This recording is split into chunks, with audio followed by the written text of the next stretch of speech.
శ్రీ గణేశాయ నమః, శ్రీ సరస్వతి నమః, శ్రీ గురుభ్యో నమః. భక్తులరా, ఇప్పుడే మన దేవాలయంలో ప్రభాత పూజలు పూర్తయ్యాయి. సంప్రదాయం ప్రకారం ఇతిహాసం చెప్పుకోవాలి ప్రభాత పూజలు కాగానే. అందులో భాగంగా నిన్నటి వరకు మహాభారత ఇతిహాసాన్ని 11 పర్వాలుగా చెప్పుకున్నాం. 12వ పర్వాల్లో ఉన్నాం. ఆది సభ, అరణ్య విరాట, ఉద్యోగ, భీష్మ, ద్రోణ, కన్న, శల్య, సౌత్తిక, స్త్రీ పర్వాలనే 11 పర్వాలు పూర్తి చేసి 12వదైన శాంతి పర్వంలో కూడా మనం 330 అధ్యాయాలు పూర్తి చేశాం. ఈ రోజున 331వ అధ్యాయాన్ని ప్రారంభించేద్దాం. ప్రారంభించే ముందు వ్యాసుల వారిని ప్రార్థన చేసుకుందాం. వ్యాసాయ విష్ణురూపాయ వ్యాసరూపాయ విష్ణవే నమో వై బ్రహ్మనిధయే వాసిష్ఠాయ నమో నమః. నారాయణం నమస్కృత్య నరం చైవ నరోత్తమం దేవీం సరస్వతిం వ్యాసం తతో జయముదీరయేత్. అంజనానందనం వీరం జానకీ శోకనాశనం కపీసమక్షంతారాం వందే లంకాభయంకరం.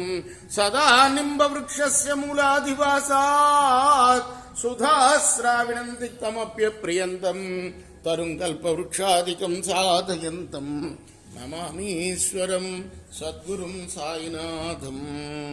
సమర్థ సద్గురు సాయినాథ్ మహారాజ్ కీ జై. నారద ఉవాచ సుఖ దుఃఖ విపర్యాసః యథా సమనుపజ్యతే నైనం ప్రజ్ఞా సునీతం వా త్రయతే నాపి పౌరుషం.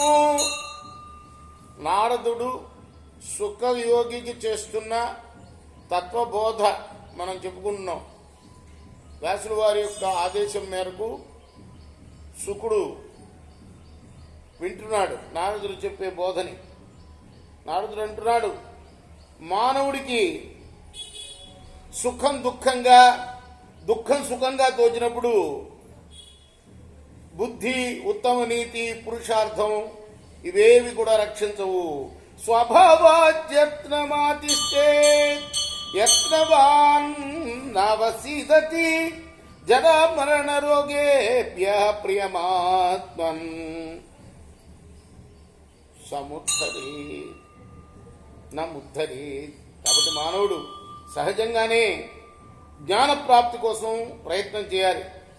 ప్రయత్నశీలి ఎప్పుడు కూడా దుఃఖాల పాలు కాడు.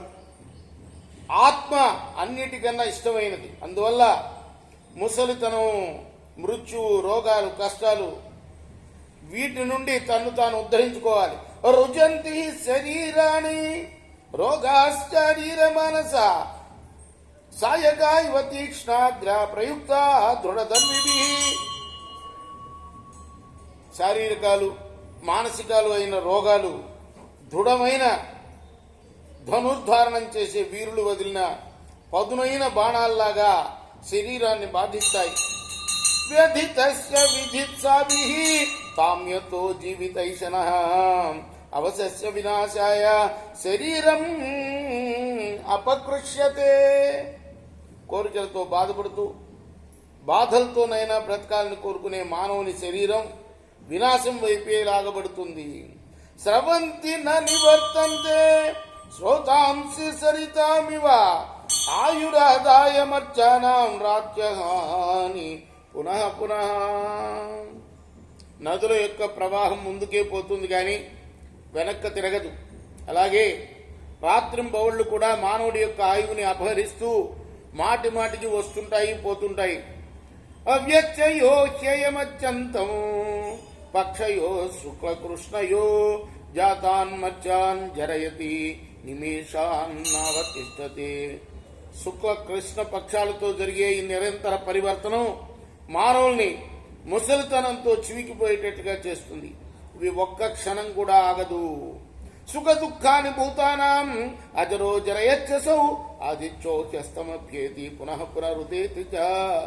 ప్రతిదినం అస్తమించే ఈ సూర్యుడు మరల ఉదయిస్తూ ఉంటాడు. ఆయన క్షీణించకపోయినా ప్రాణుల్ని సుఖదుఖాలతో క్షీణింపజేస్తూ ఉంటాడు. అదృష్ట పూర్వానాదాయ భావాన పరిశంకితాన్ ఇష్టానిష్టాన్ మనుష్యానాం అస్తం గచ్చంతి రాత్రయ. ఈ రాత్రులు మానవులకు అనేక విధాల అపూర్వాలై ఊహించవీలు కాని ప్రియాప్రియ సంఘటనలు కలిగిస్తూ వస్తూ పోతూ ఉంటాయి. యోయం ఇచ్చే జథా కామాన్ కామానాం తదవాప్నుయాత్ యది స్యాన్న పరాధీనం పురుషస్య క్రియాఫలం. జీవుడు చేసిన కర్మఫలం పరాధీనం కాకపోతే తాను కోరిన వస్తువును తన ఇష్టానుసారం పొందుతాడు. సంయేతాశ్చ హి దక్షాశ్చ మతిమందశ్చ మానవ దృశ్యంతే స్వలాసంత ప్రహీన సర్వకర్మభి. మంచి నిగ్రహం గలవారు, బుద్ధిమంతులు, నేర్పు గలవారు కూడా నానా విధాలైన పనులు చేసి అలసిపోయిన ఫలితం పొందలేక కనిపిస్తూ ఉంటారు. అపరే బాలిశాసంత నిర్గుణా పురుషార్థమా ఆశీర్భరభ్యై సంయుక్త దృశ్యంతే సర్వకామిన. మూర్ఖులు, గుణహీనులు, అధములు కూడా ఎవరి ఆశీస్సులు లేకపోయినా కూడా అన్ని కోరికలు తీరి కనిపిస్తూ ఉంటారు. కృష్ణార్పణమస్తు. స్వస్తి ప్రజాభ్య పరిపాలయంతాం న్యాయేన మార్గేణ మహిమహిషా గోబ్రాహ్మణేభ్య శుభమస్తు నిత్యం లోకాః సమస్తాః సుఖినో భవంతు. కృష్ణార్పణమస్తు. సాయి కృష్ణార్పణ.